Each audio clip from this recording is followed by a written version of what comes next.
Estão me ouvindo bem? Ah, começou a gravar aqui. Então, o professor Nivaldo, ele é especialista em ortodontia e ortopedia facial, mestre e especialista em DTM do orofacial, possui aí estágios em instituições renomadas da França, tá? Professor também de pós-graduação em cannabis medicinal da Unifesp. Ele é membro do corpo editorial do Journal of Scientific periódico científico, speaker da Clear Correct, da Straumann, diretor da CT Odontologia e tem livros na área da cannabis medicinal, que é o tema da nossa aula de hoje. Além disso, ele é prescritor da cannabis medicinal e na área de dor orofacial e DTM, tá bem? Vou passar a palavra para o professor e eu vou já desde o início perguntar para o professor como é que ele se sente mais à vontade, se ele prefere deixar a aula dele correr e no final a gente fazer as perguntas. Geralmente a gente faz assim, dessa forma, professor, mas o senhor que determina. Olá, boa noite a todos. Estão me ouvindo bem? Tudo certinho? Sim. Eu gostaria de agradecer o convite de estar aqui com vocês, né? Poder falar um pouco sobre uma área que a gente trabalha e que a gente gosta muito, e uma área muito interessante, né? Que está causando bastante discussão e provavelmente vai trazer muito, principalmente agora depois do CIOSP, parece que na odontologia tomou uma velocidade diferente, né? Tô há uns 4, 5 anos já envolvido com esse assunto, mas esse congresso agora do CIOSP parece que foi um divisor de água, né? E agora também já com algumas decisões, como o governo de São Paulo, que colocou no SUS, então provavelmente vamos estar tomando uma velocidade bem diferente, né? E chamo todos os dentistas aí para começar a se inteirar desse assunto, que com certeza já tem muita gente, muito paciente que procura a gente para para fazer o uso desses produtos por causa de situações diversas. Com relação às perguntas, acho que seria interessante a gente fazer uma apresentação, né? E a gente abre um bate-papo, né? Eu acho que vai ficar bem mais solto, a gente não perde uma linha de raciocínio. Uma apresentação compacta, né? A gente não vai estar, talvez, mergulhando adentro de temas especificamente, mas a gente vai dar dando uma ideia geral do funcionamento do sistema endocannabinoide, como é que age, ou como é que funciona tudo, né? E à medida que as dúvidas forem surgindo, a gente faz um bate-papo no final. Acho que seria mais produtivo, né? E ficaria até mais interessante. Pode ser assim? Perfeito, professor. Eu mandei uma mensagem no grupo, eles vão colocando as dúvidas lá no chat, enquanto a sua aula vai correndo, e no final a gente volta lá no chat e pega todas as questões, tá bem? Perfeito. Na hora que vocês falaram, a gente começa aqui a apresentação. Podemos começar? Podemos, Podemos, com podemos, certeza. fica à vontade.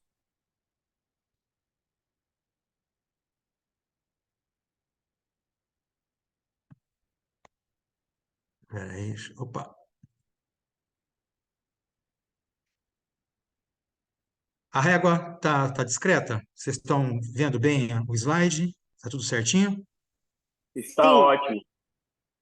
Perfeito. Então vamos lá, gente. Vamos falar um pouquinho sobre os canabinoides na odontologia, né? É um assunto que está chegando e com muita força, né? E a gente vai estar mostrando para vocês um pouco do que já está acontecendo, né?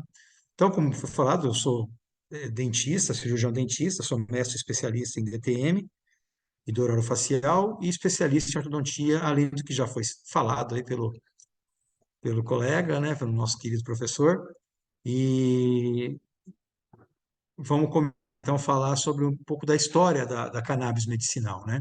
Então, por mais que pareça ser um assunto novo, né, de novo não tem nada, né? A gente já tem história do uso da cannabis medicinal no ano de 2700 antes de Cristo, né, com o imperador chinês Shen Nung, no qual ele já usava para tratamento de mais de 100 doenças, né? Era um produto já muito utilizado na época, né?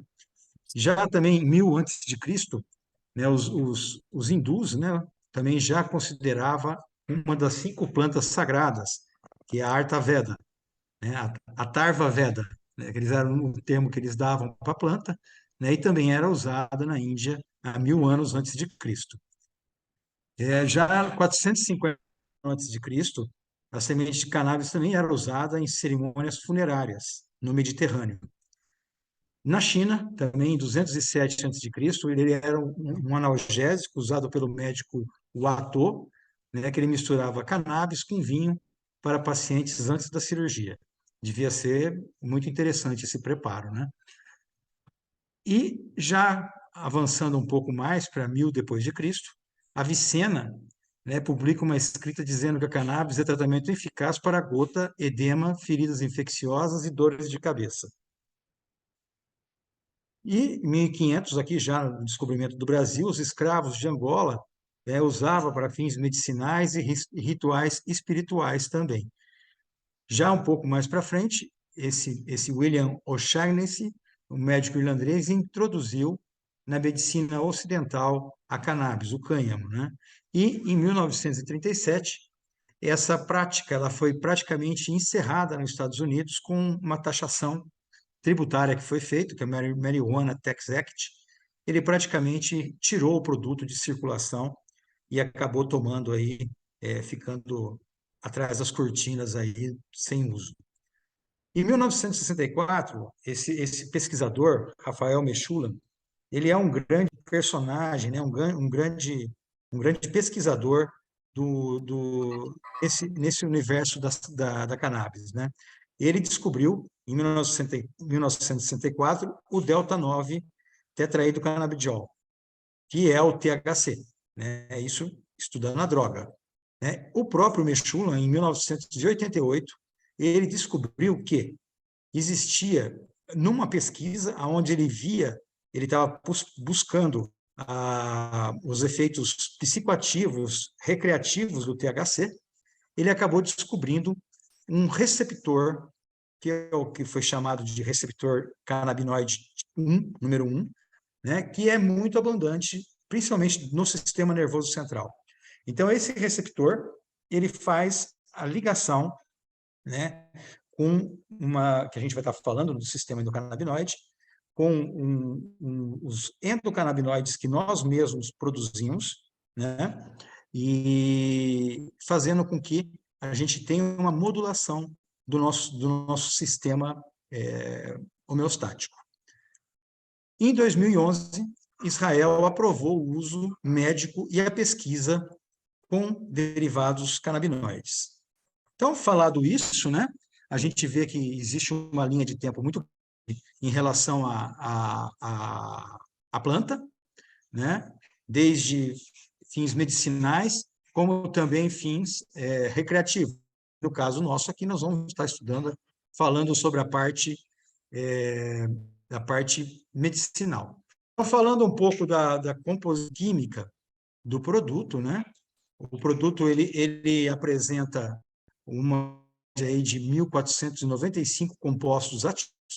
Então, a planta que tem muita cor dentro, muito compostos que fazem parte da planta, né? Sendo que desses compostos, a gente tem 177 canabinoides conhecidos, 110 terpenos conhecidos. Terpenos são os óleos essenciais, né? Que hoje está sendo muito falado aí, com aromaterapia e até mesmo com o uso de óleos essenciais, né?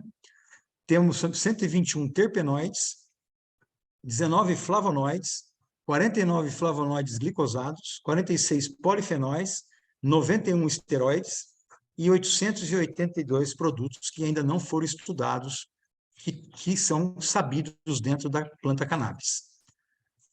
Então, falando aí um pouquinho sobre os terpenos, né, que são os óleos essenciais, os terpenos eles estão presentes em toda a botânica. Todas as plantas possuem terpenos, né? Então, eles estão presentes na composição dos óleos essenciais, como eu disse, né? Eles dão os aromas e sabores às plantas, flores e frutos. Então, a gente pode ter o limoleno, por exemplo, que tem na cannabis, e também tem em outras plantas. Nós temos o beta-caroteno, que também tem na cannabis e pode ter em outras plantas. Então, essas características do terpenos é uma característica botânica, da onde são extraídos esses óleos essenciais, e que, junto com os canabinoides, ajuda a aumentar e ajuda também a orquestrar, né, os efeitos medicinais da planta, né? Então, são compostos aromáticos presentes no óleo natural da planta que potencializam as ações terapêuticas dos fitocannabinoides. Os terpenos são hidrocarbonetos insaturados voláticos aromáticos classificados em mono, sec e triterpenos, né? E eles possuem essas propriedades: antioxidante, anti-inflamatória, antibacteriana, ansiolítica. Então, e também eles promovem, né, uma interação com o THC e com os outros canabinoides também, para elevar, né, o potencial de resposta da planta. Falando também ainda da composição química, nós falamos dos terpenos e nós vamos falar agora das canaflavinas e dos flavonoides, né? Os flavonoides, eles são pigmentos, eles dão geralmente eles dão a cor à planta, né? Eles servem para proteção, crescimento, polinização e, ao mesmo tempo, ele causa aí um efeito antioxidante, anti-inflamatório muito importante, né? Na natureza são conhecidos mais de 5.000 flavonoides. Na cannabis, nós temos 20 tipos de flavonoides. E, especificamente, a canaflavina, que somente na cannabis tem, né, cana de cannabis flavina, né, que é um flavonoide, ele tem um potencial anti-inflamatório 30 vezes maior que da aspirina. Oi? Oi? Alguém perguntou alguma coisa? Não, acho que é o microfone que está ligado aqui. Vou desligar. Desculpa. Então, vamos lá. Então, tem as canaflavinas, né, que ela tem essa característica anti-inflamatória e anti-inflamatória e analgésica importante, né? E vamos falar um pouco agora dos canabinoides. Então, tudo isso faz parte, né, de uma composição de um óleo que não seja isolado, né? Então, quando você pega um óleo, que o óleo ele pode ter um elemento canabinoide isolado, onde só tem aquele produto ali dentro, ou ele pode ter uma composição com terpenos, com flavonoides e também com mais de um canabinoide, né? Então, a gente tem aqui alguns canabinoides mais conhecidos, que é o THC, o CBD, são os dois mais importantes, grandes e os mais comentados. Temos também o CBN, o CBG, o CBC, o THCV, o CBDV, o CBDA e o THCA. Todas essas fórmulas que aparece esse azinho é o ácido canabinoide, ácido tetraidrocannabinol, ele só tem na planta in natura. Quando você processa a planta, a forma ácida dele deixa de existir. Então, quando a gente olha para o lado de cada tela, para o lado esquerdo da tela, onde a gente vê o THCV, que ele tem um efeito analgésico e anti-inflamatório, ansiogênico, muito importante.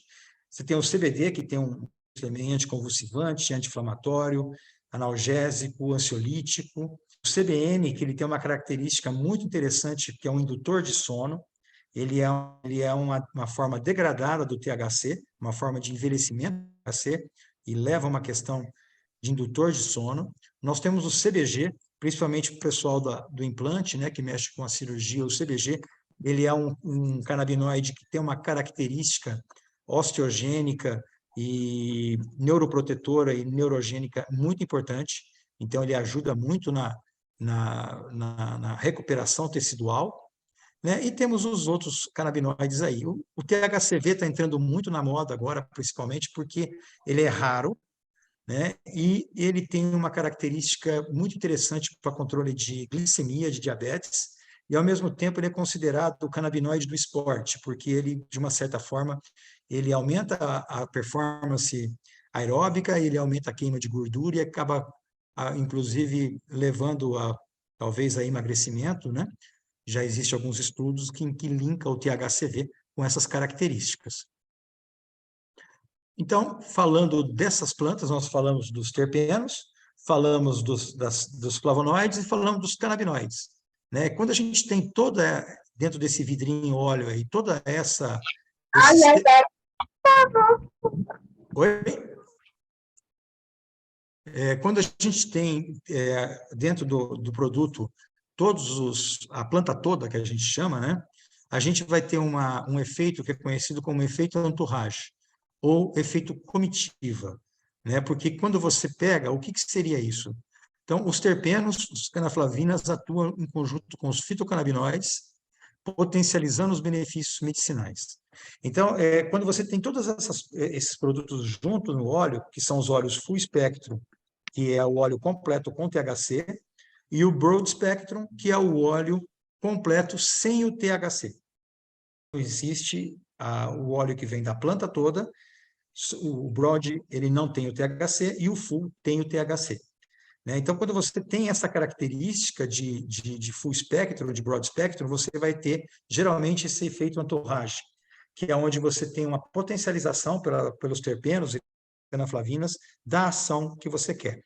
Obviamente que você tem como isso dentro do laboratório, você tem como ver, dosar a quantidade desses terpenos para que você tenha efeitos específicos para um determinado problema ou efeitos mais focados para algum tipo de situação. Então, ficaria mais ou menos assim. Se a gente for ver o espectro dos óleos derivados da cannabis, né, nós temos o full spectrum. Acho que tem alguém perguntando alguma coisa? Ou... Não, tá, tem que ativar o mudo dele só.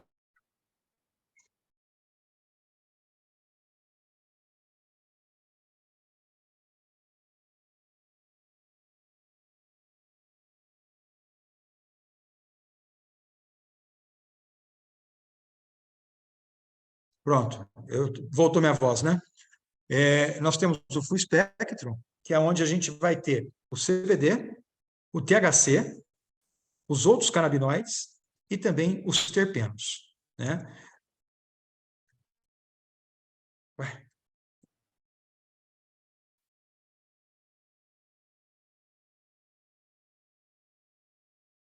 Meu carregador deu um pau aqui. Vocês estão me ouvindo, gente? Ouvindo estamos. Aqui está. Vamos ver se agora vai.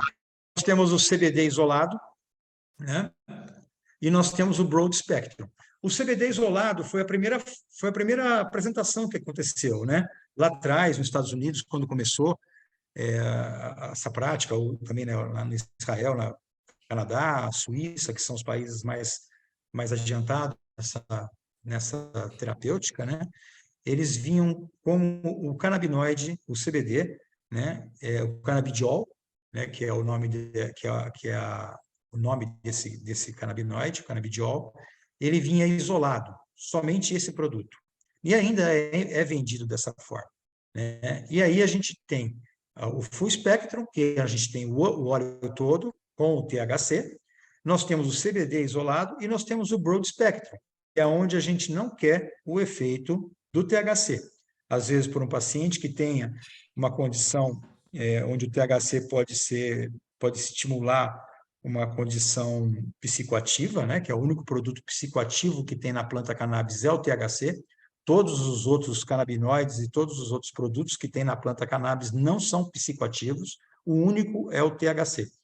Né? Então, assim, você tem características, né, muito interessantes entre o CBD e o THC, porque eles são sinergistas e agonistas em algumas situações, e eles também são antagonistas em outras. Né? Vou te dar um exemplo. O CBD, ele é um baita de um anti-inflamatório e um analgésico. O THC, ele é mais analgésico e mais anti-inflamatório que o CBD.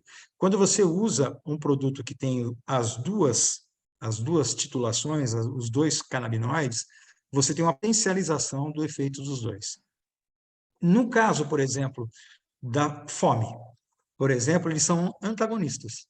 Então, o CBD, teoricamente, ele tira a fome, ele regula essa questão de você, essa ansiedade, essa compulsão por alimentação, e o THC, normalmente, ele estimula a fome. É muito comum quando a gente vai fazer receita, para prescrição, principalmente para mulher, a primeira pergunta que geralmente faz é se vai engordar. Né? Então, primeira coisa, geralmente você já pensa em trabalhar com um óleo broad spectrum, justamente para segurar, às vezes, essa questão do controle de peso.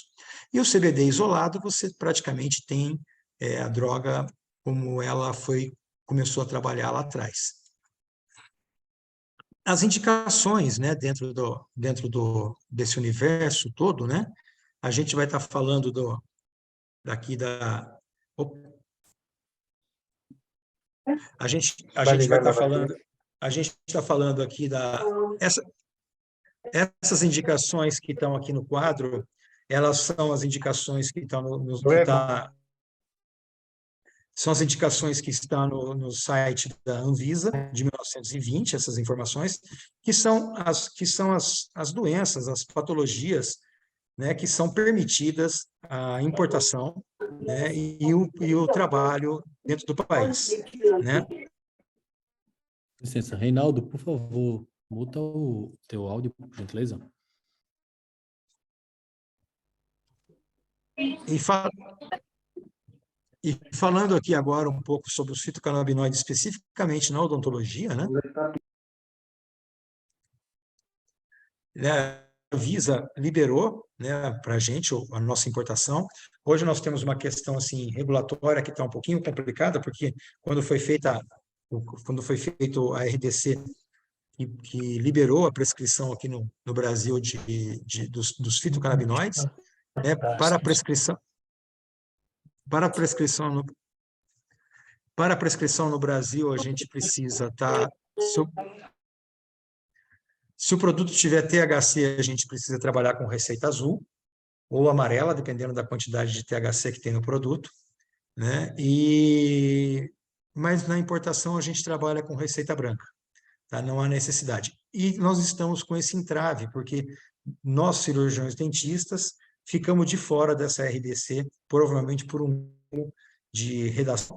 O Conselho Federal de Odontologia, junto com alguns CROs, já estão trabalhando para que já reescrita essa RDC e corrigida isso. Tanto que, quando a gente entra para fazer o cadastro na Anvisa, aparece lá a opção de você colocar o CRM ou o CRO na hora de você fazer a importação, né? Então, nós estamos lá totalmente habilitados para poder prescrever os nossos fitocannabinoides, né? E assim, a gente tem uma facilidade maior ainda da forma importando, né? A gente tem as associações aqui no Brasil, tem algumas situações que você pode comprar, mas em função dessa dúvida legal, né, você tem uma facilidade muito maior comprando via importação, né? Então, na odontologia vai agregar uma ferramenta importante na prática odontológica, obviamente que vai ser um diferencial, né? É um diferencial, você trabalha com isso, as pessoas vão saber que você trabalha com fitocannabinoide e elas vão te procurar, né? Elas vão te procurar porque elas provavelmente já tentaram práticas e terapias de outra forma que não surtiram efeito, né? E elas provavelmente vão te procurar para você tentar dar uma luz nova para essa pessoa, né? E obviamente que você tem que se informar para isso, tem que saber o que você está fazendo, né? E automaticamente você vai ter condições de estar ajudando ou não essa pessoa, né? Aqui nós temos naquele quadro que a gente mostrou há pouco das indicações médicas, né? Nós temos aqui em verde, que a gente printou em verde, algumas indicações que são consonantes com a odontologia, né? Que é a cefaleia, nós temos as cefaleias tensionais e as cefaleias secundárias, que elas estão na área odontológica, né? Nós temos distonia, distúrbio de sono, dor crônica, neuropatias e transtorno de tecido mole, dentro desse quadro aqui, né? Então, a gente tem bastante indicação, né, para a gente começar a trabalhar junto com essa terapia, junto aos pacientes. Então, ainda falando sobre os fitocannabinoides na odontologia, né? Em função dessa amplo poder de indicação, né? E o sistema canabinoide que a gente vai estar falando, ele é um sistema que promove... Ele que foi... O estava passando... O sistema endocannabinoide, ele promove, é um sistema, como existe o sistema respiratório, existe o sistema endocannabinoide, onde você vai ter um fluxo de trabalho que promove o equilíbrio e a homeostasia, tá? Então, dentro dessa visão, né, a gente tem uma indicação muito boa na odontologia, né, que é na dor crônica, neuropatia, transtorno de tecido mole, cefaleia, distonia. Isso abre trabalho para dor orofacial, DTM, para as dores neuropáticas, para periodontia, né? Hoje nós já temos pastas, cremes dentais. Nós temos cremes dentais e enxaguatórios bucais. Porque não. Quando eu tenía que ir? Nós Jim, temos... Jim, boa noite. Jim? Por favor, você fecha o microfone? Bom, vamos lá, vai. Ó, nós temos aí, então, dor orofacial e DTM, dores hepáticas, temos periodontia. Hoje nós já temos aí creme dentais que tem presença de canabinoide, principalmente para o paciente que tem periodontia crônica. Ele vai estar ajudando nessa modulação, nessa regeneração tecidual. Temos enxaguatórios bucais, endodontia. Existe uma indicação, né, microbiana, está certo que talvez de longo prazo. Na cirurgia pré e pós-cirúrgico, principalmente às vezes nesses protocolos cirúrgicos extensos, né, você pode estar associando, obviamente, por uma extração de terceiro molar, talvez você não tenha uma indicação imediata, né, um pós-cirúrgico imediato, uma boa indicação de canabinoide. Mas você tem, por exemplo, um paciente que começa a perder cabeça de mandíbula e ter algum processo já degenerativo, você pode sim ter algumas respostas para equilibrar, né, e modular devido ao efeito neurogênico e neuroprotetor e osteogênico e osteoprotetor que tem nos canabinoides. E também na harmonização facial, né, porque de uma certa forma a harmonização facial, acho que ela não pode ser vista somente como você cuidar da máscara, né? Você tem que pensar também na situação anti-age e antioxidante do paciente, né? Porque, tudo bem, tem produtos que você faz local, mas a longevidade e você promover uma oxidação, um efeito antioxidante melhor, porque você vai ter um sono melhor, você vai ter um ciclo de Krebs melhor, você vai ter uma condição de oxigenação muito melhor, obviamente você vai estar retardando o seu envelhecimento, né, e vivendo mais, né? Então, seria mais ou menos essa a ideia do que a gente tem já sendo na odontologia, e obviamente que à medida que for chegando outros produtos e sendo expandida, com certeza vai ser aumentado aí o leque de ações dentro dessa área. Então, vamos falar do sistema endocannabinoide, né? Que a gente veio falando da planta, veio falando de algumas indicações. Agora, o que é esse sistema endocannabinoide, né? Então, o sistema endocannabinoide, né, ou é conhecido como SEC, né? Ele compreende uma vasta rede de sinais químicos e receptores celulares que interagem entre si em nosso cérebro e corpo, promovendo a homeostasia e equilíbrio corporal, né? Então, você vai ter receptores e você vai ter ligantes nesses receptores que vão causar uma resposta. Por exemplo, né, como a gente conhece já, né, o mecanismo do nosso sistema opioide, né? Tem, falando rápido sobre o ciclo de dor, você tem a transdução, que é o trauma, você tem a transmissão, que você pega o sinal da transdução e atravessa até a medula espinal, dentro já da caixa craniana, dentro do córtex, né? E aí você vai ter, depois da transdução e da transmissão, você vai ter, na ligação entre o primeiro e o segundo neurônio, você vai ter um fenômeno que se chama modulação. Essa modulação nada mais é do que um impulso que vai para o tálamo, do tálamo para o córtex, e você tem uma cascata de mediadores químicos que vão descer para que aquela dor seja modulada, para que aquela dor não seja sentida. E junto com isso vem o quê? Vem as dopaminas, vem as serotoninas, vem os opioides todos que vão descer, né, para poder fazer com que você tenha a modulação dessa dor e não sinta. Quando esse input doloroso ele é maior do que a modulação, então a gente vai ter o quarto passo do sistema, do mecanismo de dor, que é a sensibilização.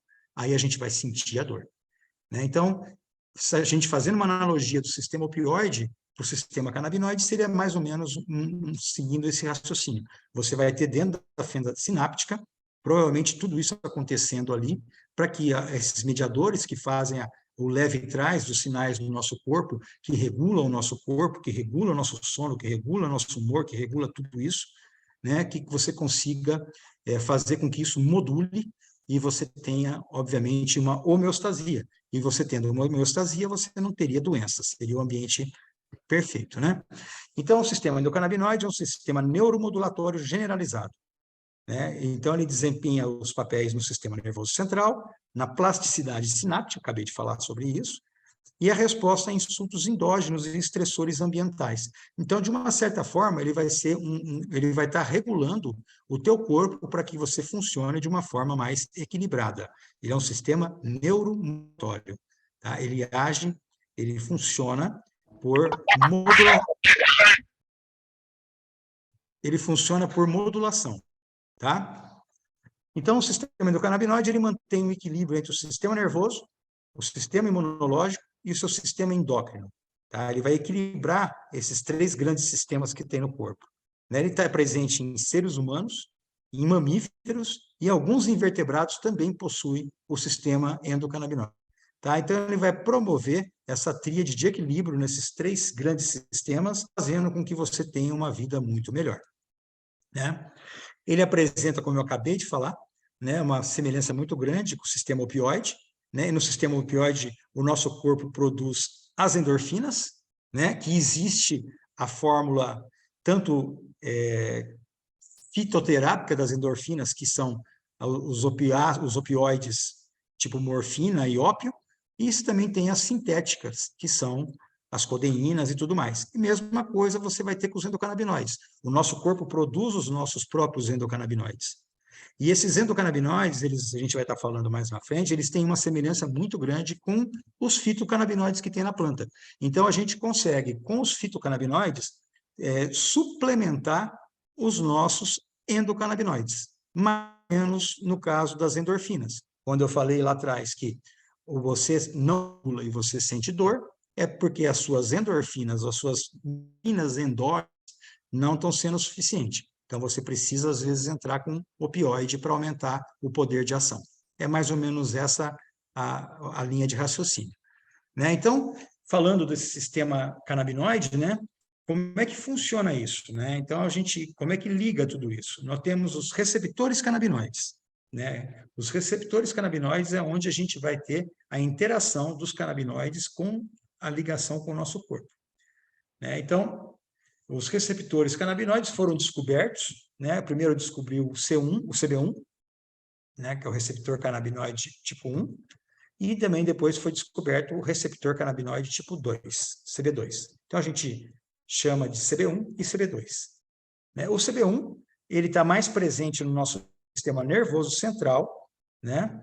E eles superam muitos outros receptores que tem no cérebro. Eles controlam os níveis de atividade da maioria dos outros neurotransmissores, tá? E regula, né, a atividade de qualquer sistema que precisa ser ajustado, como fome, temperatura, sinal de alerta, tudo isso, tá bom? O CB2, ele está mais associado com o sistema nervoso periférico. Uma linha fácil para entendimento. Sistema nervoso central está dentro da cabeça, dentro do crânio. Sistema nervoso periférico seria tudo aquilo que está fora do crânio, né? De uma forma bem grosseira, para estar explicando para quem não tem muita intimidade com esse tipo de linguagem, né?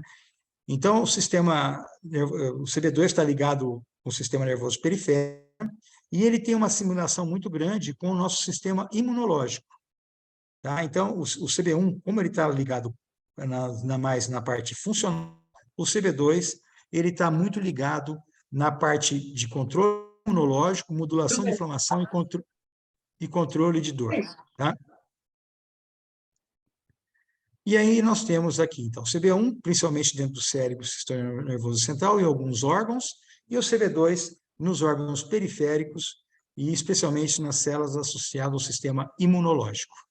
Legal? Então, é aonde a gente vai ter esses receptores, esses hormônios, né, esses endocannabinoides, vão estar ligando nesses receptores e promovendo o potencial de ação.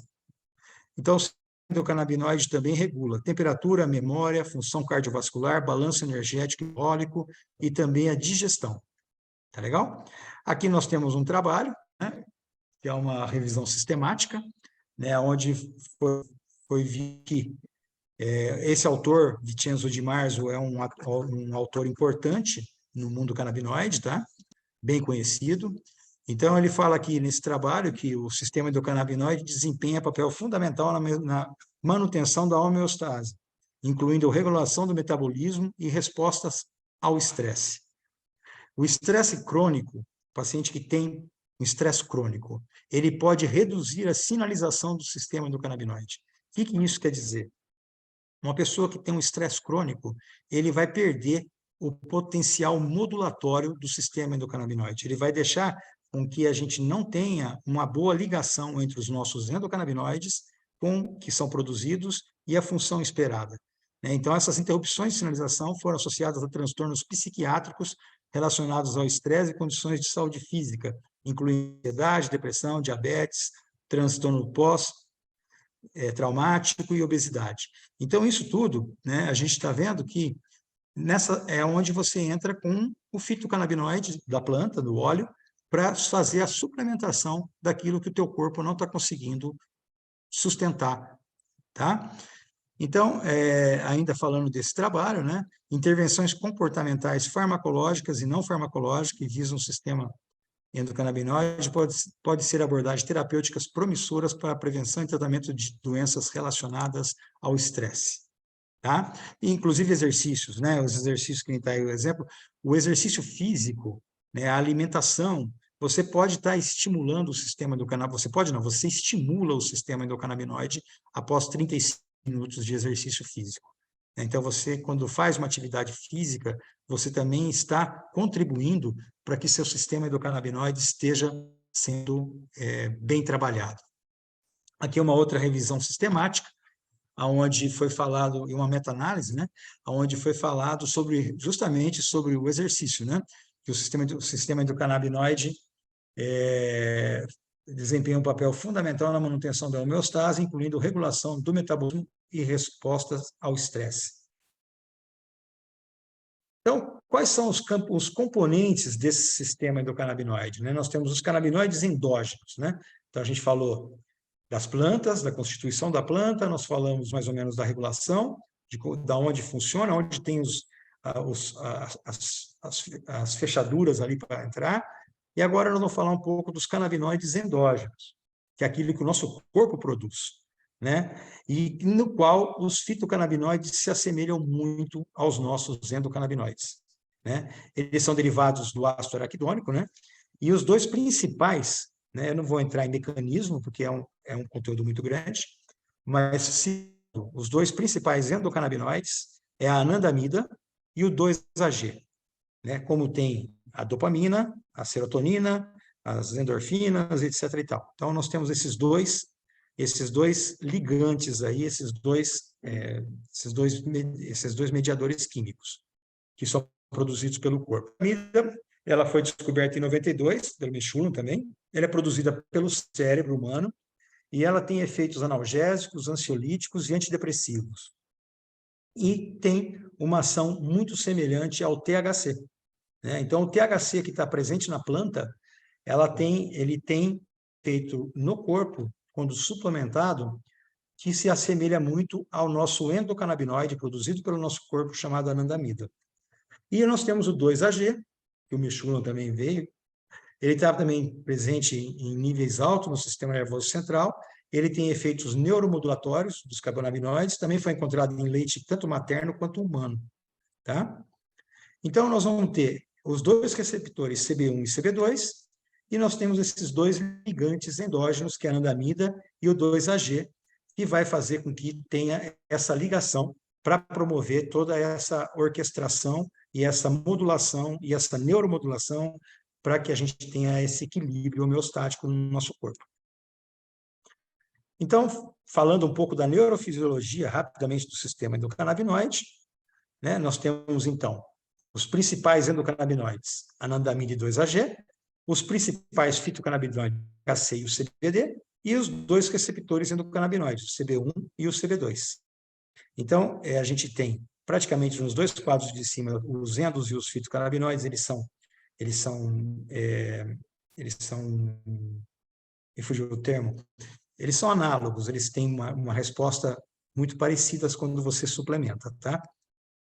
E aqui nós temos um desenho dentro de uma fenda sináptica que mostra o funcionamento. Como a gente falou aqui no sistema opioide, você tem um impulso que vem do primeiro neurônio para o segundo neurônio, e você tem um efeito que vem de descarga descendente para segurar o impulso.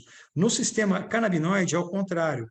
Você tem uma sensibilização do segundo neurônio, esse segundo neurônio solta um canabinoide para o primeiro neurônio, e esse primeiro neurônio, na hora que ele entra no canabinoide, nessa fenda aqui do primeiro neurônio, ele vai fazer que tenha a redução desses neurotransmissores.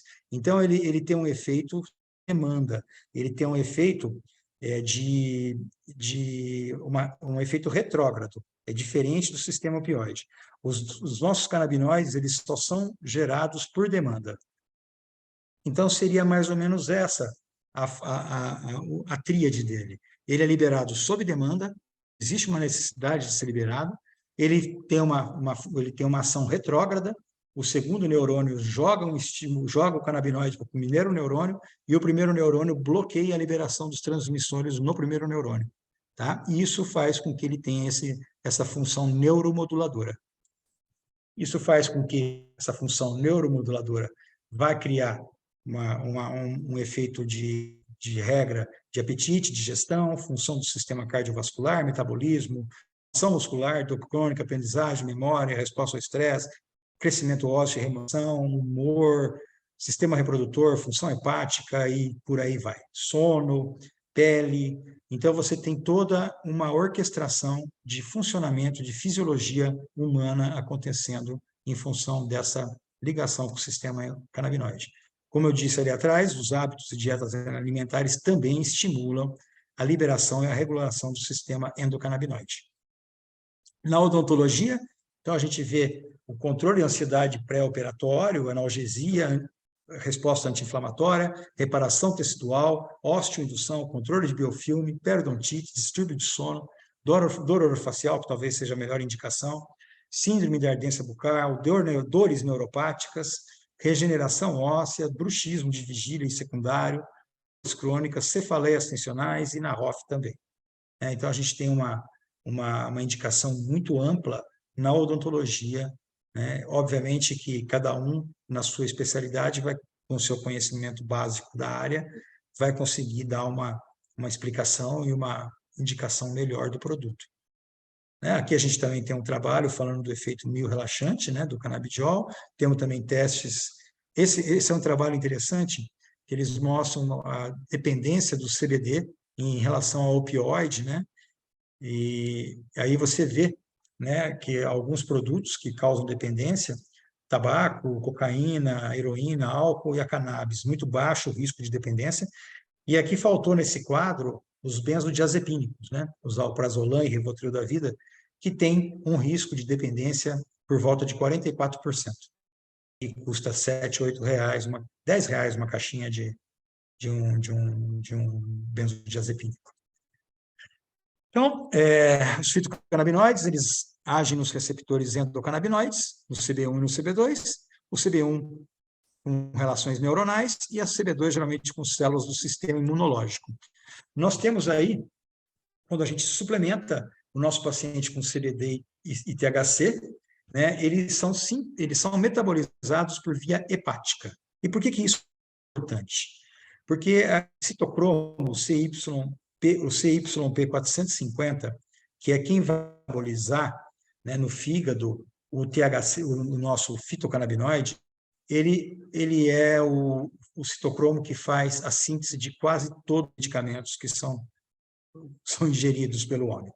E isso faz com que a gente tenha uma luz vermelha, uma bandeira vermelha aí, para a gente pensar no paciente polifarmácia, no paciente que usa outras medicações, porque a gente pode ter situações antagonistas, a gente pode ter situações agonistas, sinergistas, né? Então, a gente tem que saber, né, o que a gente está administrando no paciente e a gente tem que saber a condição daquele paciente com outras drogas, o paciente polifarmácia, o paciente que tem outros profissionais que atuam, e você alinhar com esse profissional, né, alguma possibilidade de estar associando a sua terapia canabinoide nesse paciente sem risco.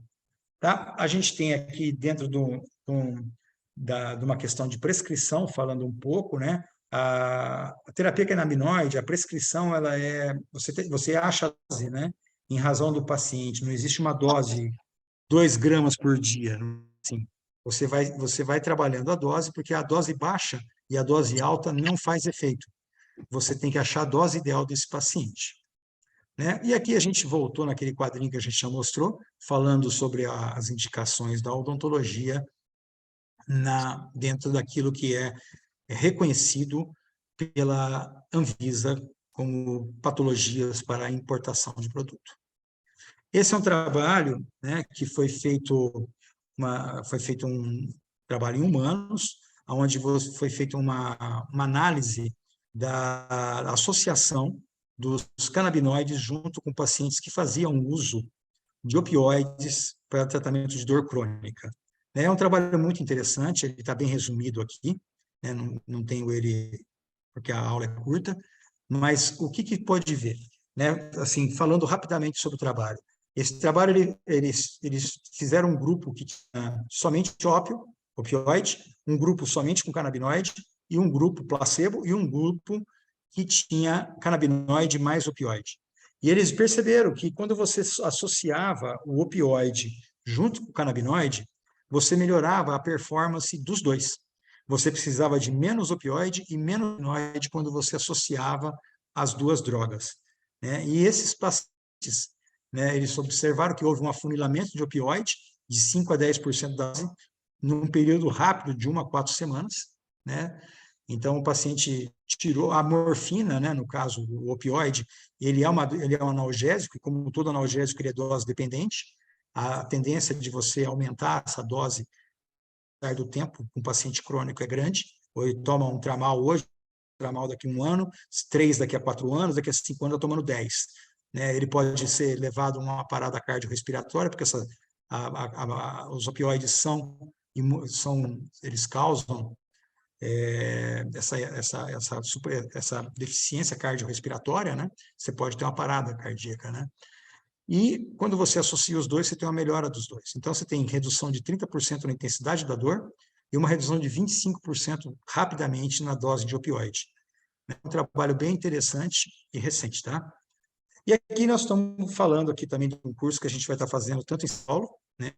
Agora no dia 31 de março, e também no dia 29 de abril, curso de 8 horas, presencial, onde a gente vai estar falando bastante, né, trazendo bastante conhecimento aí, para dar toda a segurança a quem está querendo começar a trabalhar de forma séria, né, e com essa ferramenta que está chegando. Eu não sei se a Karen quer aproveitar e falar alguma coisa junto comigo aqui, eu deixo aberto também. Obrigada, viu, Nivaldo, pela aula aí, antes de mais nada. Muito Imagina. obrigada mesmo. Fica aí o link do curso, eu vou passar as perguntas e aí depois a gente comenta mais um pouquinho do curso. Já adianto que eu vou mandar aqui para vocês, pessoal, no chat, um formulário, tá? Para quem se interessar por esse curso, que é presencial, muito mais aprofundado, tanto em Recife como em São Paulo. Em São Paulo vai ser a primeira data em São Paulo, dia 31 de março, e a segunda data no dia 29 de abril em Recife, tá? E para quem se inscrever até o dia 15/2, tem um valor promocional, um desconto especial para vocês, como primeiro lote aí, tá? E aí vocês preencham esse formulário, enviem lá a descrição, que a equipe do curso vai entrar em contato com vocês, tá bom? Paulo, você pode ler a primeira pergunta aí do chat, por favor? Eu vou parar o compartilhamento de tela, tá legal? Aí eu entro para a gente estar batendo esse papo, pode ser? Pode ser, pode ser. Depois eu tenho mais 2 perguntas aqui. Pronto. Vamos lá. Boa noite. Deixa eu fazer só um comentário aqui que eu achei acho pertinente, porque a gente tem alguns nossos alunos que têm interesse aí também, além da área clínica, na área de pesquisa, né? Eu estava dando uma olhadinha no que a gente tem de evidência em relação a isso, para poder acompanhar a aula aí do professor com mais afinco, né? E estar aproveitando melhor o conteúdo. E eu achei uma revisão que foi publicada em 2022, que, evidentemente, né, já que a gente viu aí na sua aula, professor, que a gente tem todos essa problemática da liberação desses produtos aqui no Brasil, mas o Brasil ele figura aí dentro da área da pesquisa odontológica como o maior produtor de evidência científica, pelo menos segundo esses autores. Depois eu posso estar compartilhando também a o artigo aqui. Então, apesar do Brasil estar aí entre os principais contribuidores, digamos assim, nessa área, a gente tem artigos de baixa evidência. Então, artigos ainda estudando estudos in vitro, estudos em animal. A gente ainda precisa avançar muito aí nesse setor. Então, cursos como esse que estão sendo aí, que vocês estão montando, talvez ajudem a disseminar e a plantar sementinhas no Brasil para que a gente tenha mais pesquisas, estudos clínicos que possam trazer aí mais evidência, uma evidência mais robusta para a gente nessa área, né? Então, Cibele, Raquel, que eu sei que são daqui de Recife, que gostam da área de pesquisa, fiquem atentas aí, que pode ser uma boa, hein, mergulhando aí e trazendo novidade para a gente. Karen, eu não estou vendo daqui o chat direitinho, se você tiver com as perguntas aí mais fáceis, você já pode mandar, por favor. Temos uma pergunta aqui do professor Felipe. Na verdade, ele fez duas perguntas. Essa aqui é do chat. Quais efeitos sobre o tratamento digestivo em pacientes com esteatose, em tratamentos ou cuidados paliativos? Então, bom, essa é uma pergunta assim, um pouco fora da minha área de trabalho, porque eu não trabalho com esteatose, né? Não tenho esse conhecimento todo, mas esteatose é uma gordura que você vai ter no fígado, né? Então, se você for pensar, que nem a gente falou, de algum potencial canabinoide, né? Lembra que eu falei que o THCV ele tem um efeito muito interessante nessa parte de redução de gordura e de redução de obesidade, ele é muito indicado. Não sou médico, não posso prescrever um paciente de esteatose, mas eu penso que se você seguir linha de raciocínio onde você tem uma orquestra, onde você vai procurar uma regulação, né? Obviamente que você vai procurar sanar aquilo que está causando essa esteatose. Pegar um paciente talvez alcoólico, um paciente que faça uso de alguma droga crônica que leva a essa condição também de deficiência do fígado, né? Isso tem que ser avaliado. Mas vamos supor que esse primeiro start barrado e vamos pensar na resposta da redução da esteatose. Nunca procurei um assunto desse, mas eu, seguindo uma linha de raciocínio que parece pertinente, eu pensaria num produto com concentração, geralmente o THCV é vendido isoladamente, ele é um canabinoide raro, né, e ele tem um custo mais elevado, né, e você consegue talvez ter uma redução, que ele é usado para crescimento, né, e se você pensar que a gordura é uma só, vamos dizer assim, né, se ele serve gordura abdominal, provavelmente ele vai servir para gordura visceral, né, mas eu não sei te responder além disso. Ótimo. Tem uma outra Tinoco. pergunta aqui. Tem uma pergunta do Tinoco aqui. Eu fui dele na escola. Na verdade, ele que foi meu. Qual é o efeito dos canabinoides na regeneração óssea? Te mandou um abraço. Manda outro abraço, Tinoco. Prazerzaço estar contigo aqui, cara. Bom, vamos lá. A gente falou, né, que os canabinoides eles têm um efeito neuroprotetor, neurogênico, tanto é porque como neurogênico, né? Veja as primeiras indicações dos canabinoides. Para que foi? Demência, Alzheimer, doenças neurodegenerativas, né? Doenças que não tinha nada que poderia reverter aquela degeneração. E você começa a ver brotamentos. você começa a ver neurogênese, você começa a ver algumas respostas, né? Então, assim, falamos do neurônio, isso também tem um efeito osteogênico e também osteoprotetor, né? Então, você tem canabinoides que têm características mais osteogênicas, né? E mais neurogênicas, que é no caso o CBG, que é um produto que tem essa característica. Então, se eu estiver trabalhando com um paciente que tem um problema de perda óssea ou um problema ósseo, eu vou procurar um produto que tenha uma concentração de CBG. Ou, se não tiver, eu posso fazer somar um CBG isolado, né? Mas você tem produtos com carga de CBG no mercado, junto com full espectro, com alta titulação de CBG, né? Então, você tem que ir somando, porque, na verdade, você tem que entender essa régua toda, né, para saber aonde você vai colocar, né? Mas você tem esses efeitos, sim. Você tem efeitos muito interessantes na neuroproteção em pacientes quimioterápicos, né? Pacientes que têm aquele rebote da quimioterapia, que fica ruim por dias, você consegue melhorar a condição desse paciente. Não que ele vai sair pulando carnaval, mas se você consegue minimizar esses problemas com uma suplementação. Então, ele é muito interessante nesse ponto de vista, né, de você fazer essa proteção, essa osteoproteção, essa osteogênese, no caso que o Tinoco perguntou, né, e também essa neuroproteção e essa neurogênese, né? Sim. E ele tem uma outra pergunta aqui dele, deixa eu ver. Não, essa eu já fiz, que foi da regeneração óssea. São 3 perguntas, na verdade, que vieram pela caixinha do Instagram. Deixa eu achar aqui, só um minutinho. Perguntaram se qualquer cirurgião dentista pode prescrever ou se precisa de alguma especialidade. Precisa ter conhecimento, né? A gente pode prescrever qualquer coisa que está no nosso alcance, né? Mas, assim, como é que eu vou prescrever um remédio para dor se eu não sei diagnosticar a dor? Entendeu? Sim. Como é que eu vou prescrever um remédio para uma medicação qualquer, né? Para uma osteogênese, se eu não sei o que está causando aquela perda óssea, né? Então, assim, é importante, né? Quando a gente tem um mercado, uma coisa acontecendo do jeito que está acontecendo com os canabinoides, né?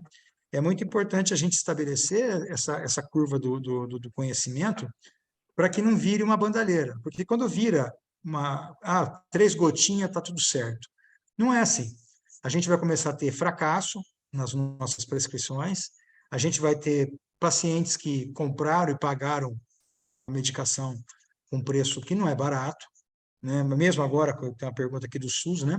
Mesmo agora vai ser implantado, talvez agora com o SUS, saiu a decisão, mas ainda não existe, já respondendo a pergunta que está ali, né? Ainda não existe as regras claras, porque no estado de São Paulo foi aprovado, mas tem 32 vetos na lei que foi aprovada, e a bola foi passada para o Ministério, para a Secretaria da Saúde, que tem 90 dias para implantar.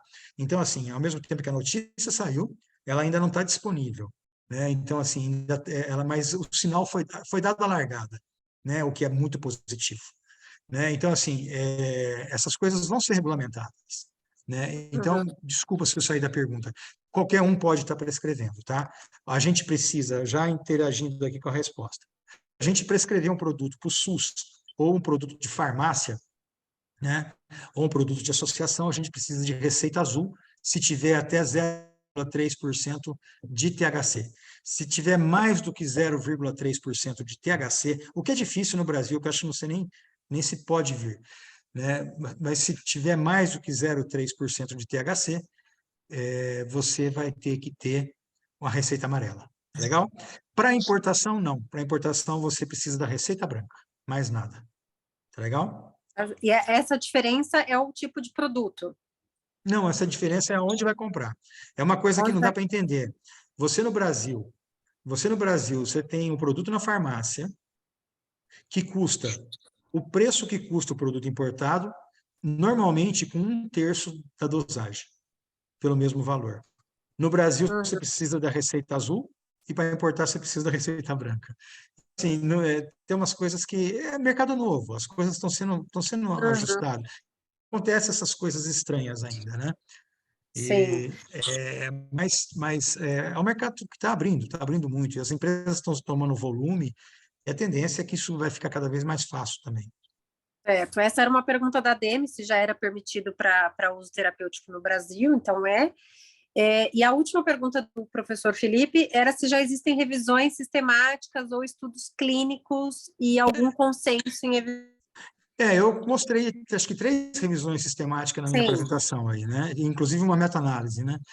sim. Tem. Obviamente, se você olhar a curva de pesquisa, né? Ela, nos últimos 2 anos, ela fez isso, entendeu? Uhum, Se você procurar trabalho de 2007, 2008, você só vai achar pouco em ratos, né? E uma linha a gente está vendo para fazer um trabalho, conversamos aí no CIOSP, junto com o pessoal, junto com o Léo, ou junto com para a gente estar, mas você tem que seguir você tem que seguir uma linha, né, de trabalho.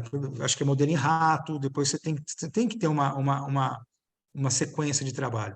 E assim, acho que o primeiro país que aprovou pesquisa em humanos, se eu não me engano, foi, se eu não estiver enganado, foi Israel, né? Então, assim, uhum. obviamente que eu não sei como é que está o comitê de ética no Brasil para esse tipo de trabalho. Imagina você levar uma pesquisa, até então ainda a legislação era controversa, até o ano passado, o ano retrasado. Então, você não vai ter uma pesquisa dessa passando em comitê de ética, a não ser que seja CBD isolado, que já é permitido há muitos anos no Brasil, né? Mas na hora que você joga THC, joga outras coisas que podem ser limitadores, talvez, não sei como é que é o comportamento de um comitê de ética perante isso, aqui no Brasil. Mas Sim, sim. a tendência é cada vez mais, porque à medida que for tendo resposta, né, as próprias indústrias vão querendo também pesquisar mais coisas e procurar. Acha que não? A resposta, paciente respondendo bem para autismo, respondendo bem para Uhum, demência. A própria indústria vai colocar dinheiro sim. para que seja melhorado o estudo, né? Exatamente. E aí, e a última pergunta é do chat, a questão do SUS, né, que você também já respondeu. E a última é onde e como compra. Que aí é um processo, não é tão simples como parece, né? Tem a questão de saber a indicação, formato, para É, quê, estado. você não tem, não existe receita genérica para fitocannabinoide. Quando você for comprar, você tem que especificar o nome do laboratório, você tem que especificar certinho a embalagem, a posologia, a quantidade de ml que tem, quantidade de miligrama por ml, tudo isso tem que estar certinho na receita, né? Se for um produto que está em prateleira de farmácia, que já tem, né? Você vai fazer uma receita azul com o nome do laboratório, com o nome do produto, tudo certinho, e você manda o paciente comprar na farmácia. Se você for fazer via importação, aí você faz do mesmo jeito. Laboratório XYZ, Full Spectrum, 1.500 miligramas por frasco, 50 miligramas por ml, 30 ml no vidro, tomar 2 gotas 2 vezes ao dia, parará. Você tem que fazer tudo certinho com o nome do laboratório. Se tiver algum erro, a Anvisa não libera, porque esses produtos, quando você vai comprar num site de importação, esses produtos já estão salvos no compêndio farmacológico da Anvisa. Porque na hora que você digita o nome do laboratório, a própria digitar já vai fazendo aquela régua que vai aparecendo os produtos, entendeu? Até a hora que sobra aquele produto que está na receita. E a receita, como ela tem que ser anexada à compra, se tiver algum erro de qualquer letra diferente do que está no site, não rola a venda. Trava, tem que refazer a receita, entendeu? Então, assim, mas é bem tranquilo. As empresas mesmo de importadoras, normalmente elas disponibilizam um acolhedor, né, onde você faz a receita para o paciente, você manda a receita para o paciente, manda a receita para o acolhedor da empresa. Normalmente o paciente e o acolhedor vão fazer o contato depois, e você sai de cena e o acolhedor da empresa e o paciente discutem a quantidade do pedido e a forma de pagamento, e ele compra e recebe em casa. Entendeu? Sim. Então, é tranquilo. Duas dúvidas que eu queria colocar, Nivaldo, para o pessoal, é a seguinte: a primeira, em relação ao acompanhamento do paciente, né? A gente não pode achar que essa questão de ajuste da dose, de achar a dose, mas como é que eu acho a dose? É É com difícil. acompanhamento. né? Então, não é algo que você dá para o paciente como você dá um dipirona Não, e esquece, acabou o tratamento, né? não, não. Você tem que. Eu levei 2 meses para acertar minha dose. Eu uso para Uhum. ansiedade, para estresse, para sono. Eu levei 2 meses para acertar minha dose. A sua pessoal, você A disse. minha dose pessoal. Ah, Levei entendi. 2 meses. Né? Uhum. Obviamente que você sente melhoras já no Sim, começo. Né? sim. Eu tenho paciente que eu tenho paciente adolescente de 20 anos, 19 anos de idade, estressada, não dormia, 2 horas da manhã acordado, tinha que acordar no outro dia 6 horas para a faculdade, paciente dormindo 3 horas por noite, obviamente não precisa nem falar que é um paciente com dor, né? Com Uhum. todo bruxismo de vigília, dor, déficit de sono, irritabilidade, vem tudo, né? Tentem ficar 3 noites dormindo 2 horas por noite e depois e por favor, a gente que conversa não, porque o estresse muda o humor, né? E Sim. assim, e a pessoa às vezes está nessa situação por alguma situação pessoal, né? Mas aí a hora que você entra com óleo nessa pessoa, acerta a dose, rapidamente essa pessoa já começa a melhor. Né? E Uhum. ela já começa a ter uma resposta, porque se ela dorme melhor, os níveis de dor já começam a melhorar. Né? Sim. Então você tem uma resposta melhor em cima disso. Né? Sim, e a última pergunta que eu tenho, não sei se mais alguém tem alguma pergunta, se tiver, pode abrir para falar na sequência, é em relação à segurança dos produtos, né? Eu li algo sobre contaminação, sobre laboratório. Esse livro que eu estava lendo era americano, não estava nem falando do Brasil, mas muitos produtos vêm de lá, dessa confiabilidade. Como é que quem está começando, além de estudar, de fazer o curso, né? No curso a gente vai falar, vai explicar, indicar quais são os mais confiáveis, qual que você usa, né? Mas como é que a pessoa pode saber? Onde é que ela pesquisa isso? Então, vamos lá. Primeira coisa, a nossa Anvisa ela é muito rígida. Né? Para Uhum, você fazer uma compra de um produto via importação, esse produto provavelmente ele foi muito bem avaliado. Né? uhum, Agora, quando você pega mercados, né? Vamos pensar assim, você tem mercados que são bem antigos nessa área, como Suíça, Canadá, Estados Unidos, Israel. Esses países têm uma legislação, um rigor muito grande. Né? Então, você pega um produto americano, esses países todos, você tem um certificado que chama COA, né? uhum, que é ali eles medem tudo, até contaminação de solo, de metais, tem a régua de todos os terpenos que tem, a quantidade de canabinoide que tem em cada óleo daquele. Ah, é um full espectro, mas ele tem 0,x de CBD, tem 0,2x de THC, ele tem menos 2 de THCV. Então, você tem uma régua que mostra toda a composição do produto. Quando uhum, você vem para um produto feito em casa, quando você vem para um mercado que não é tão estabelecido, que nem está chegando muito óleo do Paraguai, do Uruguai, aqui no Brasil. uhum, Às vezes esses produtos não têm o COA, entendeu? Porque é um mercado mais novo. Né? Mesma coisa no Brasil. Quando você fala, poxa, e essa é uma questão também para se discutir, né? Porque quando você fala, poxa, vamos liberou do cara fazer o óleo doméstico. Aí ele planta lá 3 vasinhos, 4 vasinhos na casa dele e ele vai fazer a extração do óleo dele. Concorda comigo que ele não sabe quanto que ele está tirando ali, a não ser que ele seja um biólogo, que ele seja uma pessoa que estuda, né? Mas senão vai sair um xarope de CBD, de canabinoide ali, que você não sabe quanto que tem de nada ali, uhum. entendeu? Então, tudo isso são mercados que estão crescendo. Agora, é muito seguro quando você trabalha com esses laboratórios, principalmente os laboratórios lá desses países mais antigos, que têm uma legislação forte, os produtos são muito Uhum. controlados.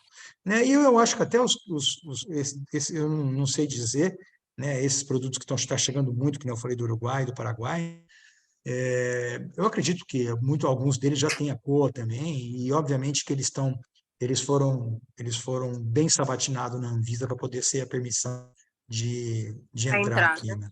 Sim, sim, sim.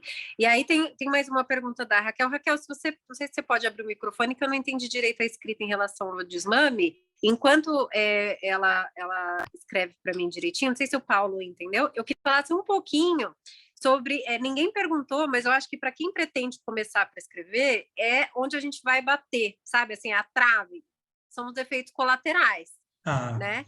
tem. Pô, lógico, eu O acabei de que falar, né? tem? Ah, Sim, sim. E pode gerar, e assim, né, qual é o paciente que eu preciso ligar um alerta, assim, já para quem vai começar a estudar, falar, putz, esse paciente aqui eu preciso ligar um alerta. Bom, por exemplo, paciente esquizofrênico, Uhum. você tem que tomar cuidado com THC. Psicose. Isso é uma luz vermelha, porque o Uhum. paciente esquizofrênico, o THC em dose baixa, ele é ansiolítico. Em dose alta, ele é psicótico. Então, Uhum. assim, às vezes o que é baixo para mim pode ser alto para você, né? Então, assim, e quando você pega um paciente esquizofrênico, um paciente psiquiátrico, você tem uma preocupação ali com relação a isso, né? Outra coisa são as interações medicamentosas, né? Você tem várias tabelas enormes para você pesquisar. Você não vai conseguir decorar aquilo tudo, enorme Uhum. para caramba, né? Mas você pode ter esse material, como a gente tem o DEF. Eu não sei se ainda usa o DEF, mas quando vai procurar, às vezes, uma medicação que não é tão usual, às vezes você abria lá o DEF, agora está tudo online, você procura a bula do É um produto. aplicativo agora. Tem vários, né? Tem bula É. online. Eu nunca mais vi o DEF. Antigamente era o DEF, Dicionário das Especialidades Farmacêuticas, a gente tinha que comprar todo ano. E então você faz uma pesquisa disso. Você não vai conseguir guardar aquelas todas, né? A única coisa que você tem que saber é que chegou um paciente polifarmácia, um paciente que faz uso constante do medicamento, você tem que estar ligado que aquilo lá pode dar errado. Sim. Então, é conhecimento, né? Conhecimento. Via de Pois é, professor, administração, né? interessante essa Professor? colocação que o senhor fez aí, professor, porque eu já tive alguns pacientes que fazem uso do canabinoide, mas na área de pacientes especiais. Então, é um perfil de paciente que, quando se fala em interação medicamentosa, a gente já naturalmente acende um alertazinho, vai procurar saber o histórico de que é que esse paciente usa de medicação.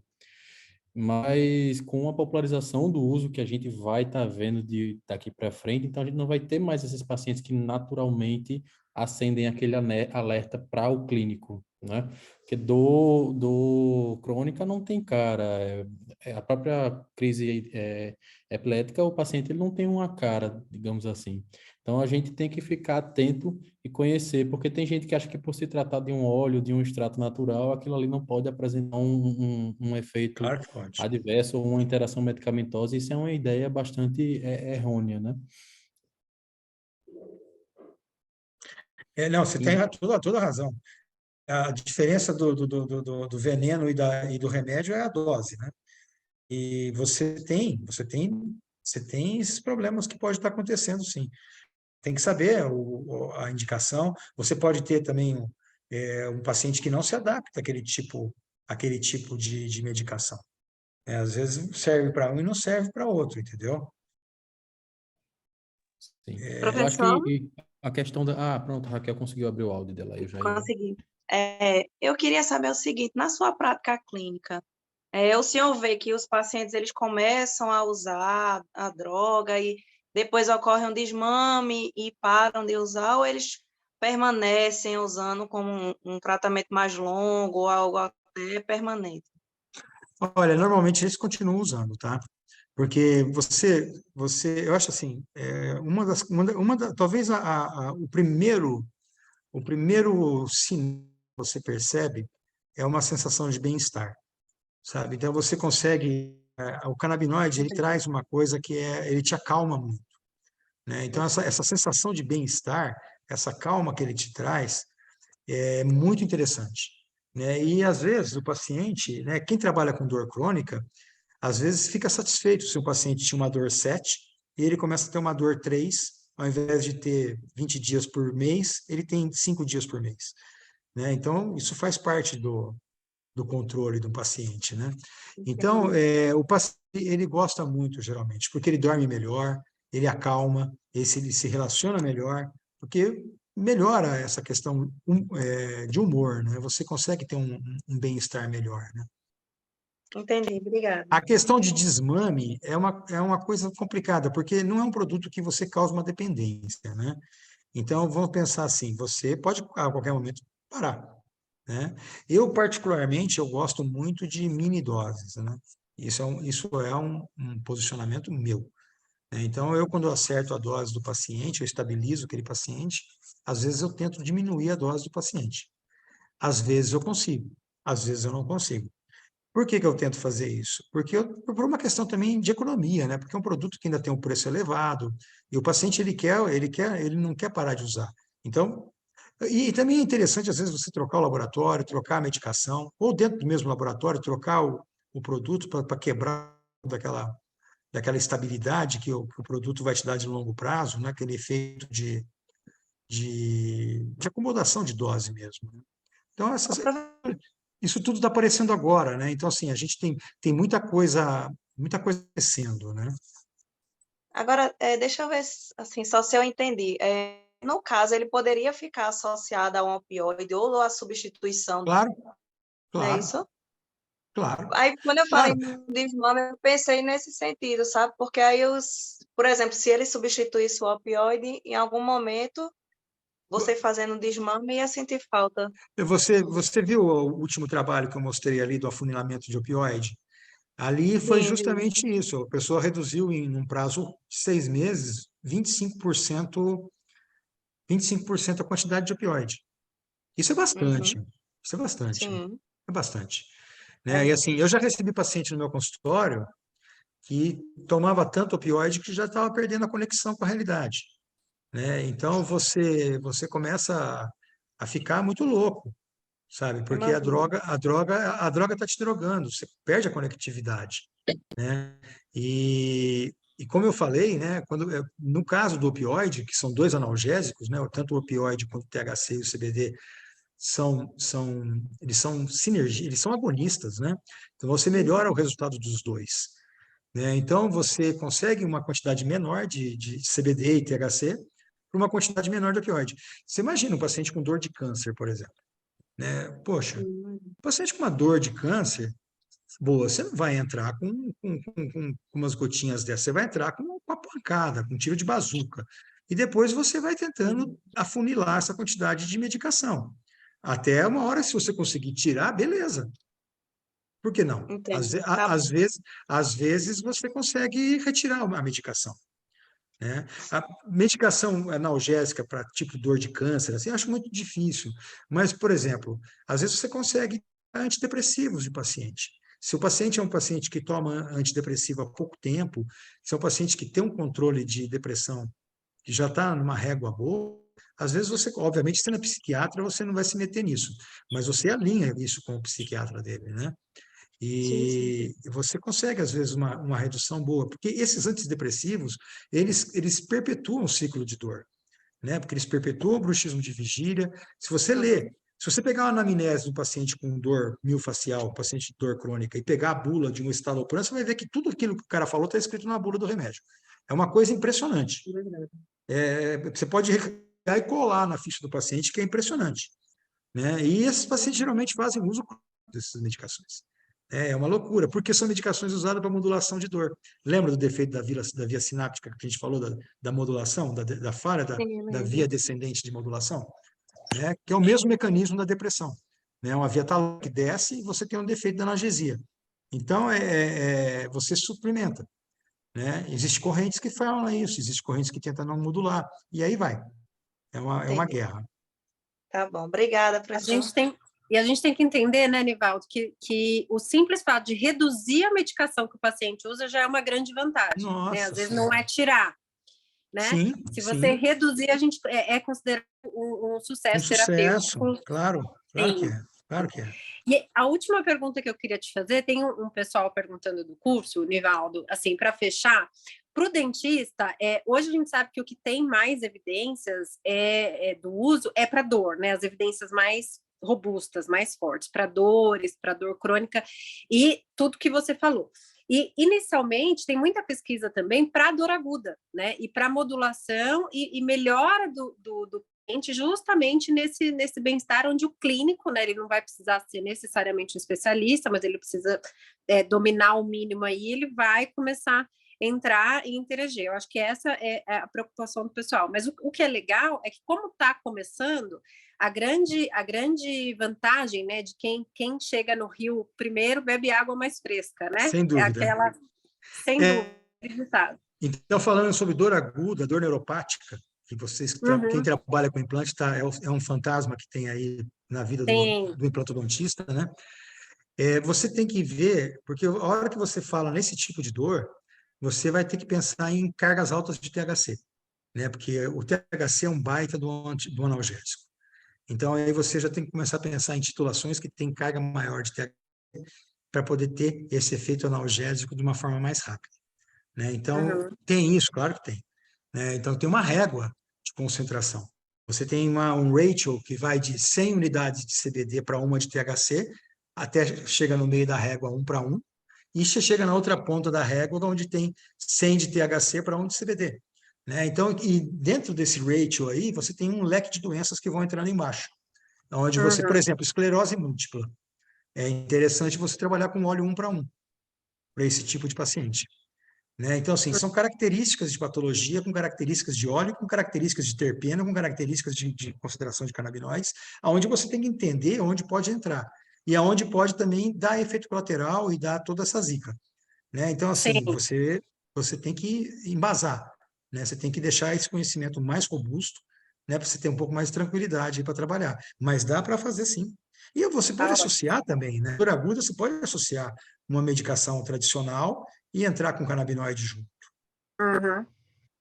Sim, sim. E o THC, lembrando que é o maior responsável pelos efeitos colaterais, não é isso? Não, o THC é a única condição psicotrópica que tem, é a única droga que dá barato, é o único canabinoide que dá barato.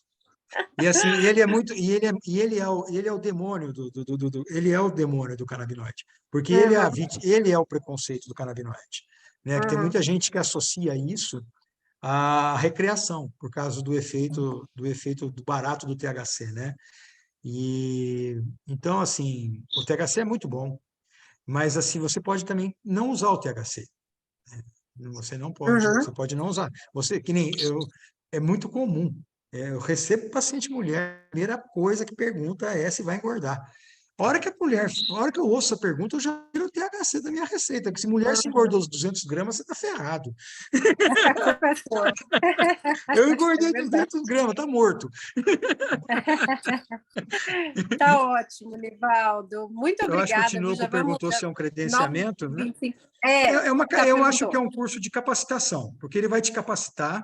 Sim. Né? A gente pode estar alinhando também mentorias para dar um suporte, né? Porque a prescrição em si, todo mundo pode fazer. Né? Qualquer um pode, eu posso prescrever qualquer medicação, qualquer antibiótico. Né? Agora, a ideia é trazer uma forma de você fazer a prescrição, né, de uma forma segura. Acho que é esse. Precisa entender, né? Não tem como, tem que entender.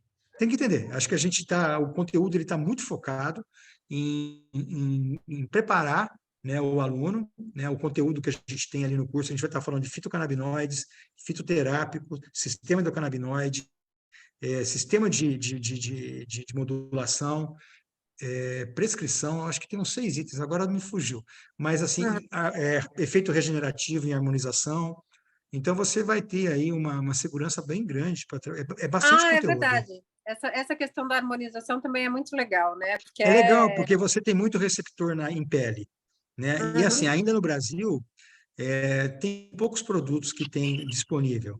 Mas você vê lá fora, tem shampoo, tem creme, tem sérum, tem um monte de coisa. Né? Então, a hora que começar a liberar essas importações aqui, vai explodir isso. Vai explodir. Né? Então, é aquele negócio, quem tem o conhecimento sai prescrevendo antes, né? Sim, com certeza, com certeza. Muito obrigada, viu, Nivaldo? Não sei se o Paulo tem mais alguma pergunta aí. Estou à disposição. Pessoal, o link está aí no chat para quem quiser se cadastrar para receber mais informações aí sobre o curso, para entrar em contato aí com a gente, tá? Queria te agradecer muito, Nivaldo, sua disposição aí, a aula maravilhosa, incrível, seus slides são lindos, me apaixonei pelos neurônios. Obrigado, Parabéns, muito obrigada, viu? Obrigado, Felipe, também aqui, ó. Obrigado pelo carinho aí também, todo mundo aí pela paciência de todo mundo cansado essa hora de parar para ouvir a gente aqui. Obrigado, viu? Vaninho, E um abraço. eu que agradeço, querido. Quem que é? O Tinoco está falando? Tinoco. Ô, Tinocão, Tinoco. Valeu, Vaninho. Prazer em bom estar aí, viu? contigo, cara. Muito bom, cara. Parabéns. Obrigado por todos aí, obrigado pela atenção. E quem tiver a oportunidade de estar com a gente nesses 2 cursos, é um prazer muito grande. Boa noite. Obrigada, Paulo. Boa noite, pessoal. Obrigada pela presença, viu? Obrigado, até Obrigado. mais, pessoal. É.